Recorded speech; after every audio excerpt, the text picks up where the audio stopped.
What we're going to do today is talk about more options that we can use with the select statement. So in the last video, we saw that we can select a certain number of columns, like specific columns. We can list them, or we can use the asterisk to select all columns. And we saw that we can use the where clause to do comparisons. So one of the other operators that we can use is the between operator. And the between operator, it takes two values and it will give you everything between those two values. So for example, let's say I want to see all the products. So let's actually see all the products here. So here all the products are listed, and I want to see the products that are between, let's say, $50 and $100. So I'll say where price between 50 and 100. And so what it's going to do, it's going to give me all the products that are between 50 and 100. And so it only shows me two products were in that range. This is exactly the same as if I would have said select from product where price is greater than 50 and price is less than 100. So these two statements will actually give me the same result. And I see in both cases that I have two items. So the between is a convenient way when you want to limit the values between two values. So this is the between keyword. And you can also use it with strings and numbers. There's another operator called the in operator, where you can give a list of values and it will find ones that match these values. You can also use the not in. So for example, here we see that we're trying to select customer ID and first name from customer, where the customer ID is either 1, 5, 8, or 10 or 100. So if I know a bunch of customers that I want to see the data for, I can put it in this list.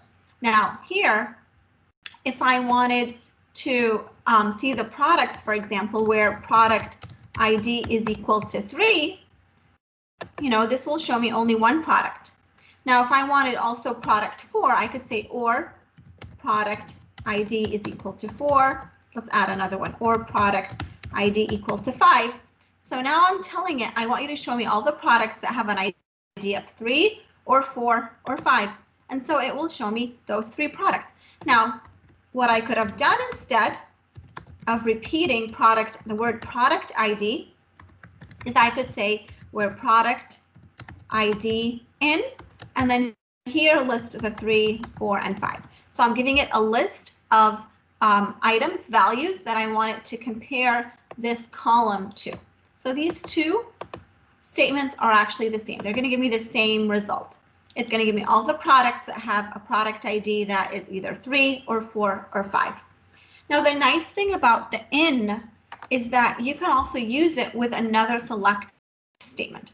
So the select statement, when it gives us this data back, this table that we are seeing here displayed, actually what it's doing, it's kind of a list of rows. So each one of these rows, you can think of the select giving us a list of rows to be displayed. So what we can do is we can use a nested select in the in operator, with the in operator in between parentheses. Let's try to see what this is doing. So here we're trying to select the first name from employee, where the salary is in, and we are trying to select the salary from employee where salary between 50,000 and 70,000. So what we're going to do is first we're going to run select salary from employee where the salary is between 50 and 70,000. So we want to select all the salaries that are in this range. So let's do the inner select first to see what it's going to give us back.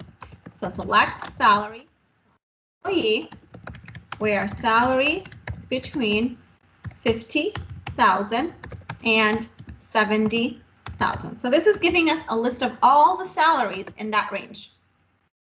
Okay. So these are all the salaries that are between 50 and 70,000. Now we want to know the employees that have these salaries. So what we're going to say is select first name from employee where the salary is in this list. So I want all the salaries, and I want the salaries to be in this list. And so this will give us the names of the employees that have these salaries. Now, could we have done it simpler? Yes, we could have. We could just say select first name from employee where salary between 50,000 and 70,000. We really didn't have to go this convoluted way of doing it. So here we have 39 employee names, and this gives us the same result, 39 employee names. So this was really not necessary because we're extracting data from the same table. This is getting the salary from the employee table, and we want the first name from employee table. So there's no purpose really in using the select inside the in here. But when will it be useful? So let's, for example, look at the departments. So the department table, let's review what the department table has in it. The department table, oops, I'm saying the word from. The department table has a department ID and a department name. Now let's look at the employees. The employee table has the information about the employees, and it's telling me the department ID. Now looking at the department ID is a little hard because I don't know what department 8 is or department 3 is. So I want to maybe see, I want to find all the departments that work, I want to find all the employees that work in a certain department. So if I want to find employees that work in department 8, I could say select star from employee where department ID is equal to 8. Now, if I don't know my department by number, this department ID equal 8 is not really helpful. So let's go back to the department table and see what department 8 is. And department 8 is legal. So instead of saying department ID equal 8, I want to say I want the department ID that matches legal. So I want the department ID to be equal to, or to be in. And here, what I want to do is I want to select, I want to know which department has legal. So I want to select, and because here this where clause is looking at the department ID in, I need to select department ID so that here I'm going to be matching on department ID. So my select statement has to give me back department ID.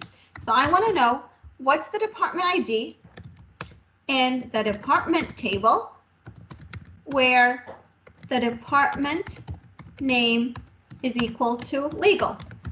So what this is doing is saying, I want you to go to the department table.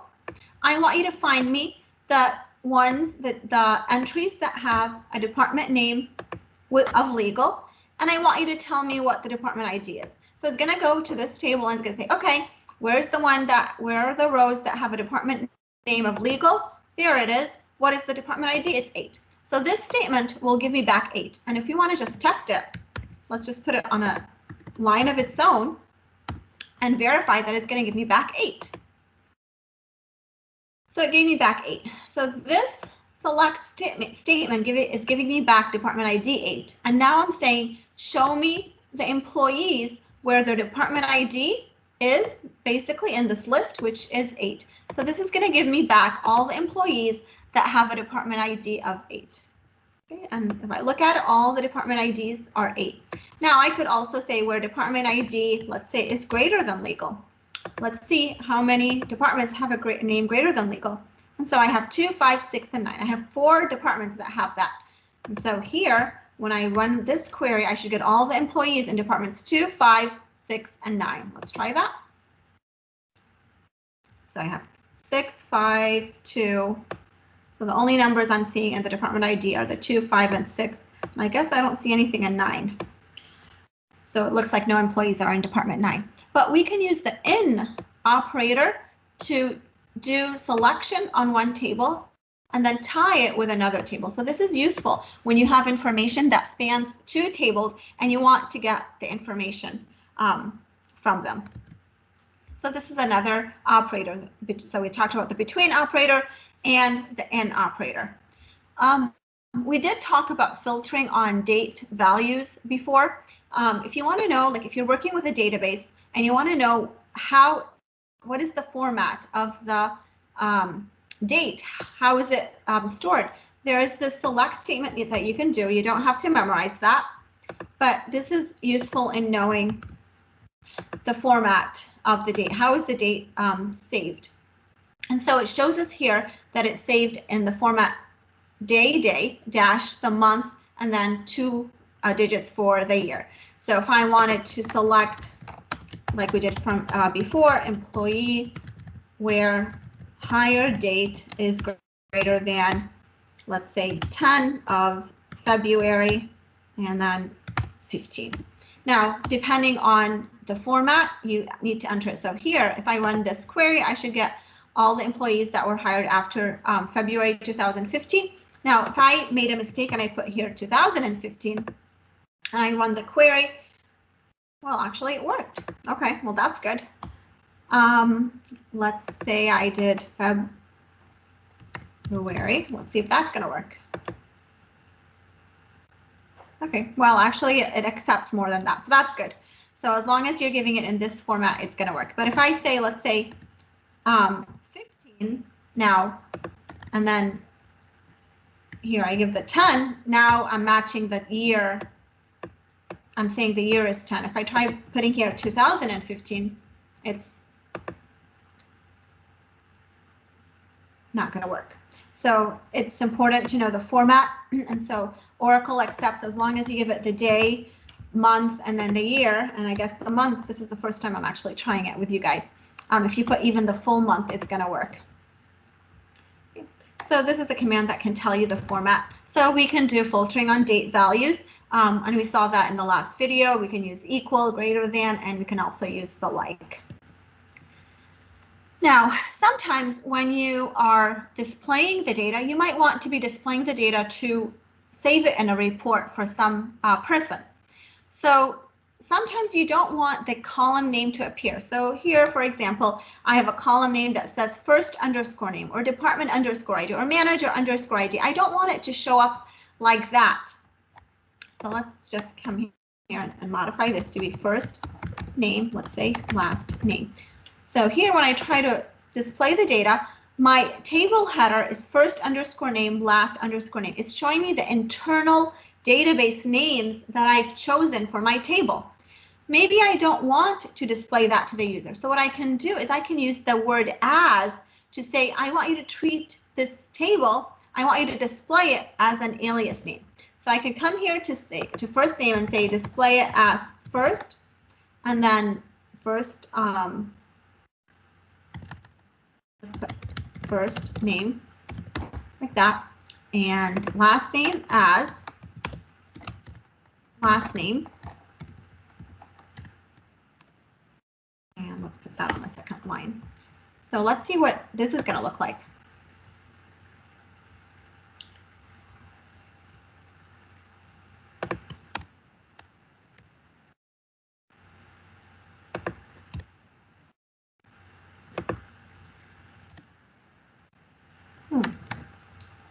Oh, I think I have to put it in double quotes, not single quotes. That's my mistake. So let's use the double quotes instead.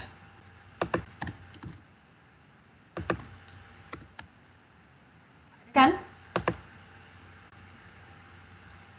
Okay, and so now it's showing me the table header with first space name, last space name. So I can just, you can make it, well, this is not, I can say employee first name, for example. So we can use the as keyword to rename columns so that they show up in our report with whatever column name we want.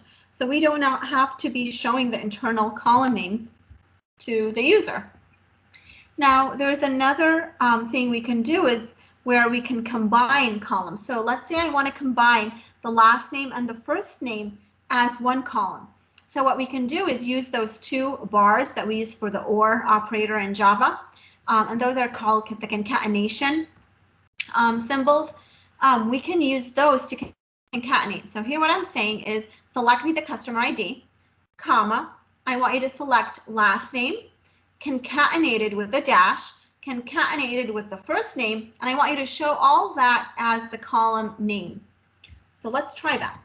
So here I want to select, let's say I want to select employee ID. So I want to select the employee ID, and then I want to select the first name of the user, or maybe I want to select the last name first, so last name, and then I want to select comma, space, so I want to display comma, space between the last name and the first name. Okay. And I want to show that as employee name. And we could also add other things, so I can add, for example, hire date. So you can put as many columns as you want, but what I want to show is just this line here. So we're saying select me the employee ID, select me the last name concatenated with a comma followed by the first name, and I want you to show that in one column as the employee name. Then I want you to show me the hire date for all employees that are hired after February. So let's see what that's going to look like. So I got the column for employee ID, I got the employee name column, which has now the last name, comma, first name, and then I got the hire date. So we can do concatenation like that. There's also a function called concat, where you take something and concatenate it with something else. But now, because I have three things concatenated, I first need to concatenate the dash or the comma with first name, and then I need to get the result and concatenate it with the last name. So this is a little harder. This is a little bit more straightforward, just using the or sign or the concatenation sign here. Okay. So we can do that to manipulate how things are being shown in our results in our report.